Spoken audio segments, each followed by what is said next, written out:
C'est chaud quand même. Hein. Oui, ouais, c'est chaud. Mon corps, ce par quoi il est passé avant, c'était tellement plus violent qu'en fait, l'hystérectomie, c'était gros lol, quoi. C'était gros lol, j'adore. Ah non, mais m'anesthésiez pas, moi, c'est bon, j'ai l'habitude. Non, en vrai, là, la dernière où j'en ai chié, c'est la méta. Ouais, la méta, ouais. Je parle de mon kiki sur l'internet. Ouais. Ça s'est fait en 2 fois parce que quand je suis allé le voir, il m'a trouvé trop gros.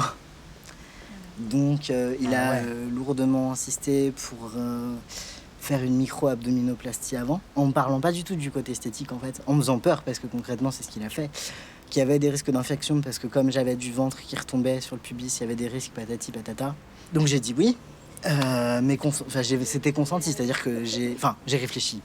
Ouais, ça m'a... Pas vraiment, parce que t'arrives, tu viens pas pour ça, Ouais. Mais j'ai quand même réfléchi.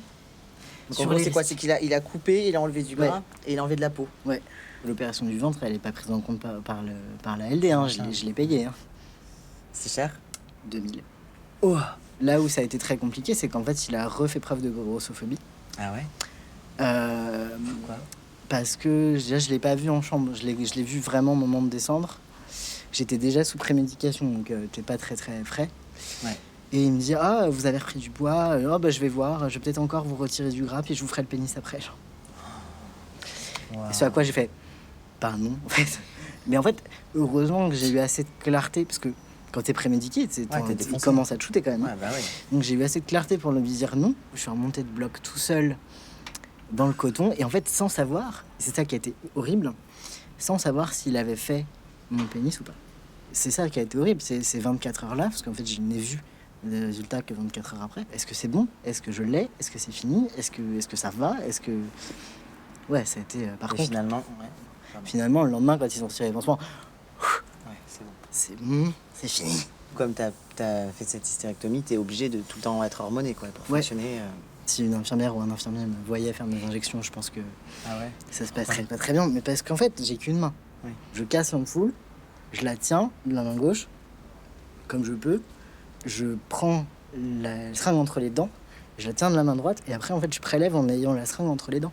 Je le fais absolument pas de manière c'est classique. Galère en plus. Ouais.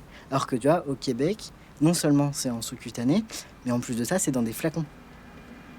Donc t'as pas la toute petite manipulation avec la toute petite ampoule en verre là, bon endroit, qui risque de casser. Enfin, voilà, quand t'as pas une motricité fine, c'est compliqué. Et je comprends qu'il y a beaucoup de personnes handi qui puissent pas faire leurs injections eux-mêmes. C'est pas possible. Enfin, moi j'y arrive, mais il y a des moments, je la fais aussi en retard parce que je suis trop fatigué.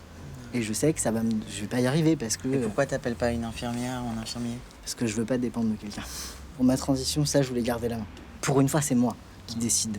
C'est moi qui décide d'avoir mal parce que je fais la mamec, d'avoir mal parce que je fais l'hysté, d'avoir mal parce que je fais la méta. Un peu comme les tatouages, en fait. Ouais. C'est une douleur choisie.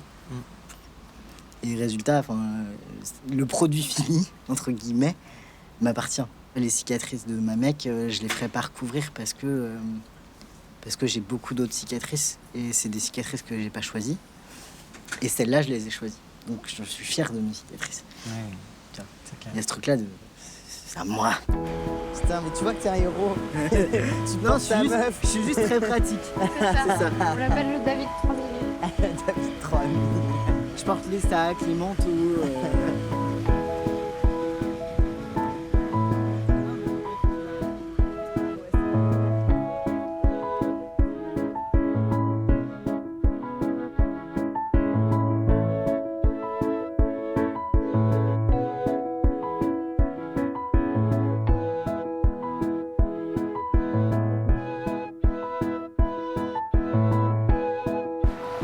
Allô? Ouais, ça va? Ça va et toi?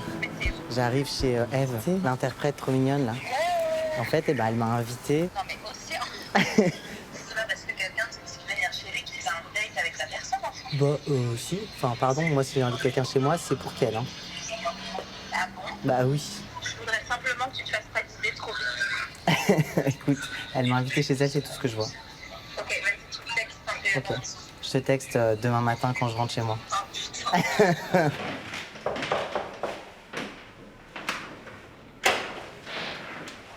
Ah, salut.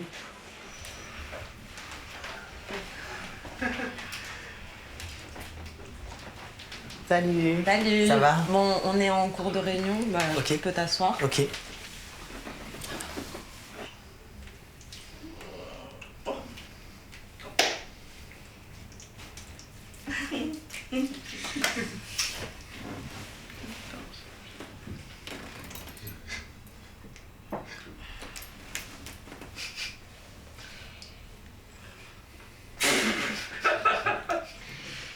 Vous parlez de quoi? On discutait de l'existence du coup. D'accord. On est en train d'organiser les prises de parole du collectif Main Paillettes, du groupe, et là on continue la réunion du coup. C'était quoi votre démarche de base? Alors, à la base, le collectif Les Mains Paillettes, il a été créé pour de l'accessibilité en langue des signes, des événements militants queer. Parce que dans la communauté queer, le mot inclusif, c'est toujours répété, mais concrètement, en fait, on le voit pas. Nous, l'accessibilité en langue des signes, on la voit pas trop. Et donc, nous, on a décidé de se battre pour ça, mais aussi en parallèle, on veut donner de l'information aux jeunes sourds en lien avec les IST, la santé sexuelle, le genre, la sexualité, etc. En fait, de l'information en langue des signes. Et aussi, il y a beaucoup de personnes sourdes qui sont dans des parcours de transition. Donc pour leur démarche, qu'elle soit administrative, médicale, etc., on propose de l'accessibilité en langue des signes. Souvent, en France, les personnes sourdes, elles sont exclues. Et donc c'est déjà une minorité. Et quand on fait partie de la minorité LGBT, on est encore plus minorisé. Donc nous, on veut visibiliser cette communauté queer et sourde et essayer de nous faire avancer. Parce que la situation, elle est vraiment compliquée. Il y a de la maltraitance, il y a de l'agression, il y a des viols. Et donc nous, l'objectif, c'est ça aussi. Il y a un gros tabou, il y a des personnes sourdes, comme elles manquent d'accessibilité d'information, elles ne savent même pas qu'elles sont maltraitées. Et donc en ayant de la formation, on sait quels sont nos droits, comment se protéger. Et l'accessibilité en langue des signes, c'est ça pour nous la première étape. Et pour avoir conscience déjà de nos droits. Comment on signale la violence, pour la discussion, on perd du temps en fait, quand on échange même juste pas écrit pour aller à la police, on peut pas communiquer par exemple, quand on doit aller au commissariat, il n'y a pas d'accessibilité. J'imagine que quand même on te perçoit la plupart du temps comme un homme racisé dans la rue, et je me disais avec la police, comment ça se passe? Est-ce que s'il y a des contrôles, comment tu fais juste pour communiquer avec eux si t'es tout seul? Déjà j'essaie de rester calme. Et en fait, je dis rien du tout en fait. Je reste bloquée, je bouge pas, je fais pas de mouvement. Et quand la personne finit par comprendre, en fait, je vois une certaine frustration. Moi, je préviens en fait, juste j'informe, je montre, moi je suis sourd. Et là, la personne saisit qu'elle est coincée. Mais il y a des personnes sourdes qui, dans la manière de répondre, en fait, peuvent être emmenées directement en garde à vue. Et en fait, c'est un problème juste de communication. Aux États-Unis, la nuit, la police qui a arrêté une personne en voiture, donc la personne sourde a vu les gyrophares, s'est arrêtée. Le problème, la police, elle a parlé dans le micro, la personne sourde n'a pas entendu. Et donc, quand elle est sortie de la voiture en essayant de faire des signes, la police lui a tiré dessus et la personne sourde est morte. Ouais, c'est vraiment affreux. Est-ce qu'en langue des signes, il y a aussi une évolution du signe pour trans, ou c'est toujours le même signe? Ça, c'est trans, du coup, maintenant, et avant, comme ça. Mais en fait, comme c'était un peu deux doigts, tu vois, il y avait un côté binaire, et donc du coup, avec... en fait, on a suivi aussi les définitions... Enfin, ça suit l'évolution, et donc du coup, c'était bloqué sur fille-garçon, alors que là, avec toute la main, ça comprend toutes les identités de genre. Dans la langue signe, il n'y a pas de genre. Dans la langue signe, il n'y a pas de genre. Non, il n'y en a pas. C'est génial. Oui.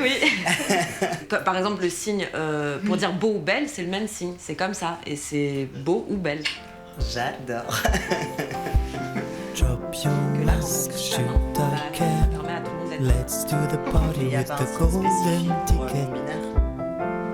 With the golden ticket. C'est un signe qui a été créé il n'y a pas longtemps. Take a seat, find your place. Let's do the party with the golden ticket.